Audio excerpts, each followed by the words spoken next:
بسم اللہ الرحمن الرحیم۔ السلام علیکم ورحمۃ اللہ وبرکاتہ۔ نماز اشراق، اس کا وقت طلوع آفتاب سے 20 منٹ بعد شروع ہوتا ہے۔ اسے نماز فجر اور صبح کے وظائف پڑھ کر اٹھنے سے پہلے اسی مقام پر ادا کریں۔ اس کی رکعات کم از کم 2 اور زیادہ سے زیادہ 6۔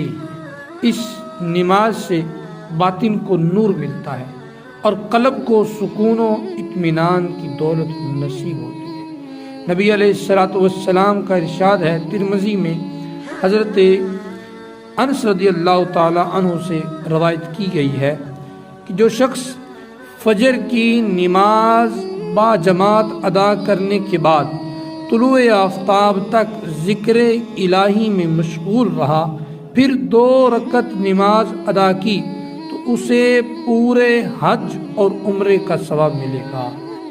ایک اور حدیث پاک ہے ترمذی اور ابو داؤد میں حضرت ابو ذر اور حضرت ابو درداء رضی اللہ تعالی عنہ سے حدیث قدسی ہیں، روایت کرتے ہیں کہ حضور نبی اکرم صلی اللہ تعالی علیہ وآلہ وسلم نے ارشاد فرمایا، اللہ تعالی ارشاد فرماتا ہے، اے ابن آدم، تو میرے لیے شروع دن میں 4 رکعتیں پڑھ، میں اس دن کے اختتام تک تیری کفایت کروں گا۔